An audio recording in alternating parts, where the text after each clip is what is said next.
Welcome to Behind the White Coat, Conversations about Science and Technology. I'm Carol A. Clark, your host, and my guest today is Will Fox. Will is a technical staff member at the Los Alamos National Laboratory. He's a mechanical engineer, and most of his career has been spent designing and building particle beam accelerators. He has also worked on other projects including railguns, nuclear reactors, fusion experiments, and the nuclear weapons program. He is a pilot, and we're here today to talk about that aspect of his life. But Will, how did you end up going from all that you do at the lab into flying, being a pilot and an instructor? Well, I think it started with my father. My father was a pilot, an amateur pilot, and so he introduced me to flying. And it was just so exciting and so stimulating that I got hooked. I was maybe 11 years old at the time, and flying complements a lot of what I do at the lab. I'm the aspects, the technical aspects of airplane design, and even the safety aspects of how do you fly safely. Can you comply to what we do at the lab? How do we do things safely at the lab? And so there's a lot of common ground, but flying is certainly my passion. Now, what made you decide to become a flight instructor? It's sort of a natural progression. As you learn to fly and you get more experience, you have the opportunity to get what they call ratings. It's kind of like going through the Boy Scouts, in terms of getting another merit badge. And at some point, you look at your merit badges and you say, I could start teaching how to fly, and it comes pretty naturally. I think when you get to that point, you love flying if you get to that point, and it's always fun to teach people something you love. It also has a real practical aspect in that when you teach something, you have to know it a lot better. You get better at it. Your students help you get better at it. They teach you things too. Mm-hmm. And like I always tell a student when we're going out to fly, I'll say, well, we're both going out to learn something today. And that's really the case, as with any teaching profession. So. And it also helps keep me current, when you're regularly teaching, then you're able to maintain your skills. Now, when somebody comes to you and wants to learn how to fly, they don't immediately go up in the airplane with you, do they? How do you start them off? Well, usually the thing that you do is you'll usually spend about an hour with somebody who's interested in flying, sort of finding out, what their motivation is. How they'd like to approach it from the standpoint of how much time they have available, and sort of the mechanics of flying. Now, that's not to say that if somebody comes up and says, "Hey, I'd like to go flying sometime," you don't say, "Hey, well, let's go for a ride." It's real common. Almost any pilot, I think, in this town, if someone indicated a desire to go for a ride, they just take them. They're always looking for opportunities. We also have what we call a Young Eagles program, and annually we take kids up to the age of 18 up for their first ride, free of charge, and all the local pilots contribute their time and their airplanes to do that. Is that with the Civil Air Patrol? Is that part of that program? It's actually with the Experimental Aircraft Association. The EAA actually sponsors that. The Civil Air Patrol also sponsors a cadet program for young people who want to learn how to fly and get involved in the Civil Air Patrol. Now, you own 3 airplanes. If I'm not mistaken, you own an Eagle XL ultralight, a Pegasair experimental, and a Beech Bonanza. Can you kind of talk about each of the 3 airplanes and how they differ, how they're similar, why you ended up with 3 airplanes? Yeah. I needed a place to throw a bunch of money down. Down the drain? Down the drain. The Eagle XL, the ultralight, is actually the airplane I learned to fly in. And back in the 80s, the FAA said they established a new ruling that said that people could fly certain types of aircraft, namely ultralights, without a pilot's license. But you didn't have to go through any kind of formal training to learn to fly, which is just absolutely remarkable if you think about it, right? Can you imagine getting into an airplane, Carol, that you'd never flown in and just fire that engine up and launch it up into the air? Cannot even imagine. Well, needless to say, that's not the best way to learn to fly. You should get some instruction just because of the nature of flying. But I borrowed some money to buy this airplane. It was $5,000 at the time, back in 1982, and found a local, quote, instructor. There was no qualifications to be an instructor other than the fact that you'd flown these for a while and knew how to take off and land. And he taught me how to fly in an afternoon. And what we did was, we put this airplane, you assemble it every time you want to go flying. It's kind of like a little kit, and you put it together. It's like a hang glider with a motor. And the first time we went, he would just tow me along behind a pickup truck. And we didn't have radios or anything, so he'd be like yelling instructions to me. And so first he'd tow me along the ground, and then finally he'd tow me till I was up in the air. We never started the engine. It was just like a glider, And then after a while, he'd tow me up high enough, and he had a way to cut the line loose, and then let me glide back down and land on the runway. And we'd done this for a couple hours. He says, "Oh, you're ready to fly." He says, "Let's fire this thing up." Oh, and my boom, gosh. off I went. And it was quite an experience. Real thrill. Did you have a parachute on? No, I didn't. No, I didn't. Actually, nowadays in ultralights, they attach the parachute to the airplane. And the parachute is actually deployed with a rocket. The rocket drags the parachute out, and it's attached to the airplane, and all of you come down together. Is there a button you push, or? Yeah, there's like a ripcord, on a parachute that you pull, and it's usually attached to the airframe, and so they're actually in some ways safer than regular aircraft, because if you were to have a structural failure, you always got that parachute there. I assume that was not the case with John Denver. No, that wasn't the case with John Denver, and that's John Denver's accident is a very interesting case history. John Denver had just bought that airplane. He'd bought it. It was a home built. It was built by somebody else. It wasn't a certified aircraft, and John had bought that airplane. It's a nice designed airplane, that particular. It's called a Long Easy. It's built by Burt Rutan, designed by Burt Rutan, but it was built by an amateur builder. And in this particular instance, the amateur builder had wanted to keep fuel lines out of the cabin. In the case of an accident or something, there wouldn't be fuel in the cabin. So he'd located the fuel selector switch, the switch that you turn on and off to turn fuel on and off the engine. He'd located that back behind the pilot against the bulkhead so that all the fuel lines would be back outside of the fuselage, outside of the passenger compartment, but in the rear of the fuselage. And John had just gotten that airplane, and he'd taken off, and evidently he had two tanks, and one of them became low and actually ran out of gas. And he tried to reach back and get to that fuel selector to turn on the other tank, but he'd never really tried to do this before with his belts on and his straps on, and what they believe happened was he just simply wasn't able to get turned around and be able to reach that fuel selector. So the situation there was, and we've seen this happen with pilots that buy experimental aircraft, is that you really want to get a very thorough checkout in them. And obviously if he'd had more experience, he would have made sure that, when he had plenty of altitude, he could loosen all his belts, and be able to level air, get the airplane flying nice and straight, and then turn around and grab that See what thing. he was doing. Yeah, see what he was doing. But what a shame. Yeah, what a shame. Yeah. So that's very important with experimental aircraft. And so back to your three, what else can you tell us about them? Well, so I learned to fly in this ultralight, and I flew it for a number of years, had some tremendous experiences with it. I'll tell you one that's fascinating, is one day I was down by Cochiti Lake, and I was flying around down by the Cochiti Lake, for those that don't live in the area of New Mexico, is about where? Where's it located? It's about 10 miles south of us, slightly lower elevation, around 5,500 feet, 5,600 feet. and it's a local reservoir. Just south of Los Alamos. Just south of Los Alamos, right. And it was a beautiful winter day. It was cool, you know, quite cool out, but it was a beautiful day.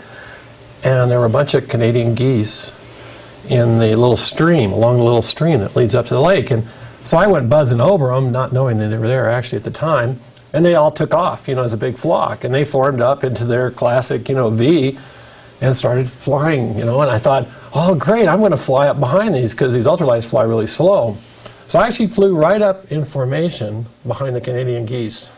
And I was like from here to the camera, you know, behind the Canadian geese. In fact, I could feel, they have what they call wake turbulence. I could feel the wake turbulence coming off their wings and buffeting my ultralight around. How wonderful. And so the Canadian geese, you know, they're flapping and climbing, and they're looking back at me, you know, kind of trying to figure out what I'm doing, you know. And I thought, well, I'm probably scaring them. And I decided that I wanted to kind of, they were starting to outclimb me anyways. I couldn't keep up with them. And so I kind of rolled off. And as soon as I rolled out of the formation, they all kind of went, whew, and then they just glided right back down to where they were. And so I didn't scare them. But, you know, later on there was actually a couple television specials done about a guy and his ultralight would and lead them. migrating Canadian geese. It's fascinating. It's fascinating. So that was the ultralight. The Bonanza is a certified airplane. It's certified by the FAA. It's 4-place, low wing, retractable gear, high speed. It'll do, you know, about 195 miles an hour. Wow. It's a cross-country machine. You know, if you want to go someplace, it's a great place to go. So my wife and I use that whenever we're going, you know, to visit relatives or even just jaunts down to Albuquerque. You know, it's only 25 minutes down to Albuquerque in that airplane for the day. So so that goes up to 195. What is a commercial airplane? How fast does that go? they're typically in somewhere between 500 and 600 miles an hour, depending, you know, on what cruise speed they've decided they're going to cruise at. The way to think about airplanes in general, and like a Bonanza, is that if you want to use them to go someplace, typically they're 2 to 3 times faster than driving for most general aviation aircraft, the kinds that we tend to fly and have up at our airport. And so the Bonanza is a good airplane for flying cross country, for me to maintain my commercial pilot skills in. It's what they call high performance and complex, and so that allows me to exercise skills like remembering to put the landing gear up and down, and the cowl flaps for the engine heat control, and flaps for slowing the aircraft down. So, and then the third one is my favorite of all of them. I love them all, but it's my favorite. It's called the Pegasair. It's a little 2-place experimental, and did you build it? Yes, yeah, I built it from a kit, actually. There's a manufacturer, little tiny manufacturer. In fact, this guy, his airplane factory is an old dairy cow barn up in Quebec, Canada. It's about 350 miles north of Montreal. It's a place called Tapani Aviation, and it's run by a really great guy by the name of Michel Lequin. And Michel and a partner of his designed and developed this airplane, and then they decided to make a kit out of it. And so you can buy this kit, and it's a kit like a welded tube frame, a bunch of aluminum, a bunch of rivets, and a tire and a spring, and you kind of it's a combination of riveting and drilling and sometimes welding. How long did it take you to put it together? About 1,500 hours to actually put it together the first time and go flying. And even then, it wasn't really completely done. It was sufficient that I go flying, but I didn't have like all the stuff I wanted inside of it, all the radios and stuff. I'd say by the time it was completely done, it was about 2,000 man-hours of building. And what is this a replica of? Well, I brought this if we started talking about how airplanes fly. This is a model of the Joint Strike Fighter. This is an airplane that's in development right now. It's a cooperative development between the United States and the Europeans to develop the next generation Joint Strike Fighter. and a fighter aircraft. And it's a real advanced design.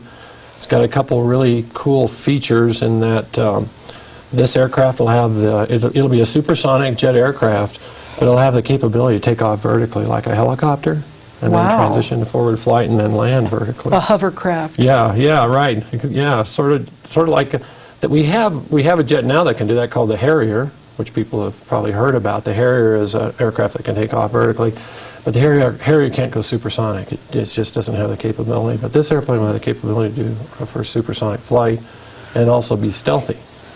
Now, will it drop bombs?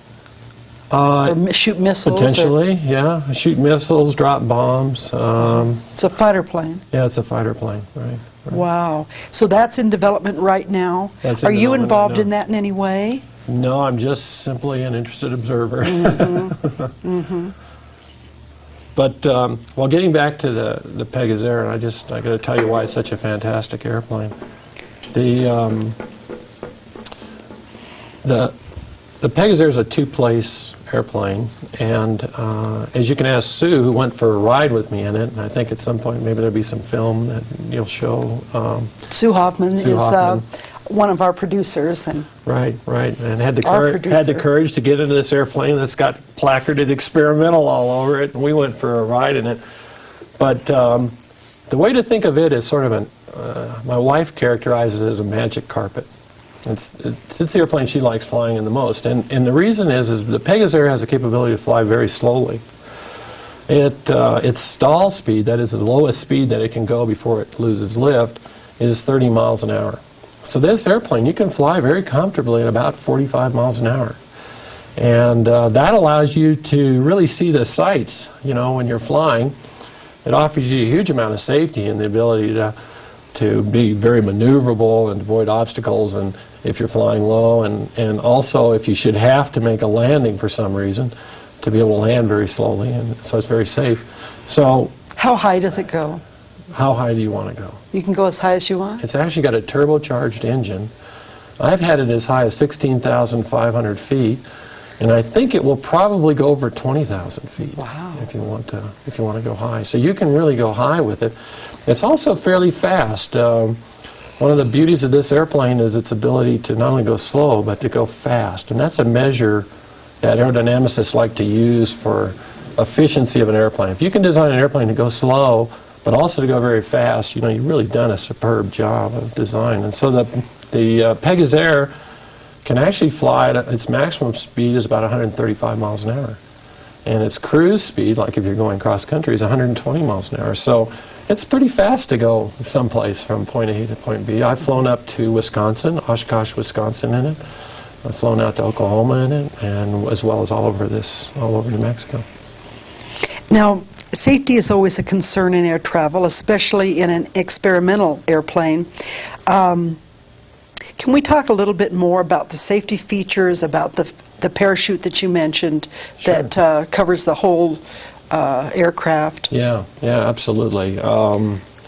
There's numerous aspects to safety. Let's talk about parachutes, because people are always interested in parachutes. I know when Sue and I went flying, and there's a safety pin you pull out to arm the parachute, and I pulled that out, and I said, we've now got a parachute. She said, oh, that's good, there's a parachute there.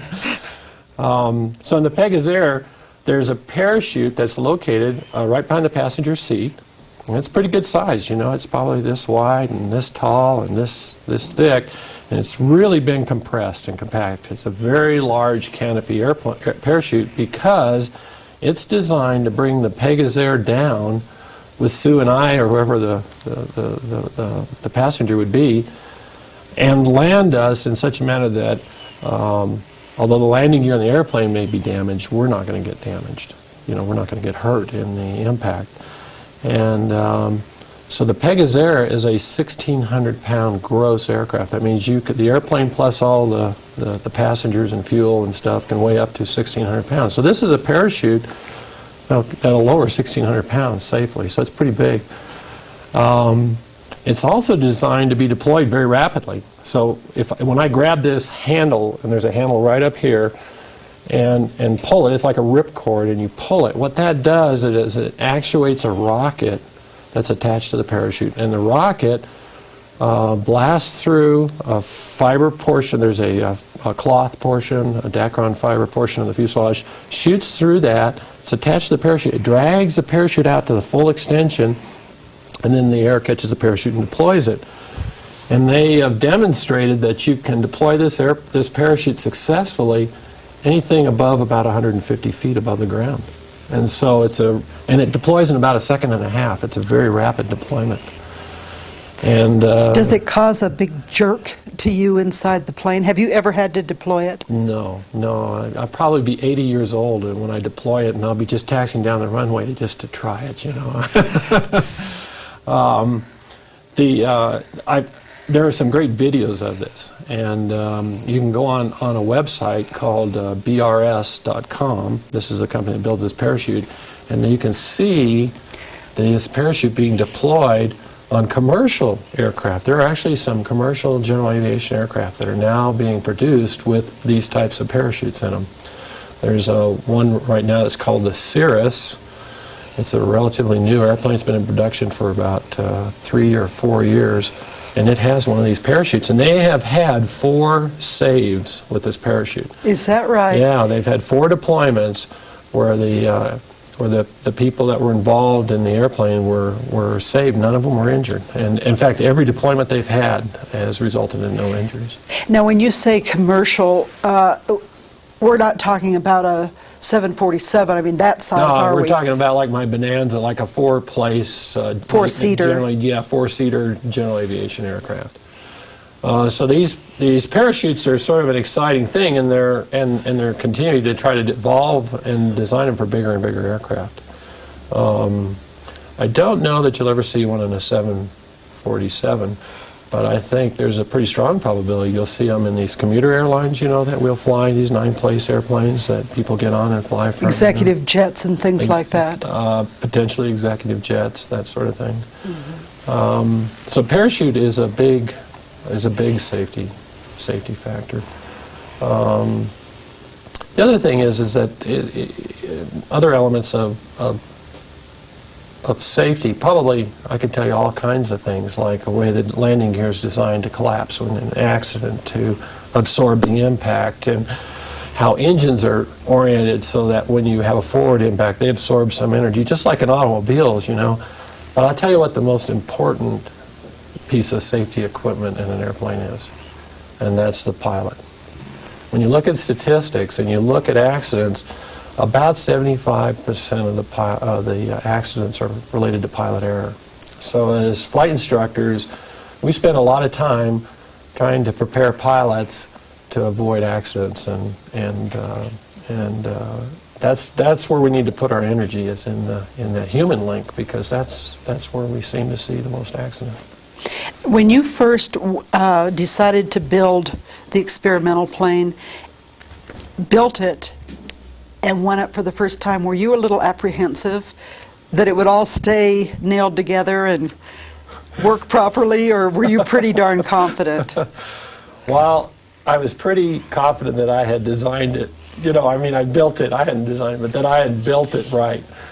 But I got to tell you, it was exciting to go up for the first time. Something you made with your own hands. Did you make it alone with your own hands, or I actually worked partly with Michel Lequin, the guy I was telling you about, up in Quebec. Basically, because I needed to learn the basic skills of how to rivet and how to form aluminum and stuff. So Michel tutored me for a few months and on a couple different occasions, and I learned how to do that. But then I basically brought it back and put the whole thing together and finished it.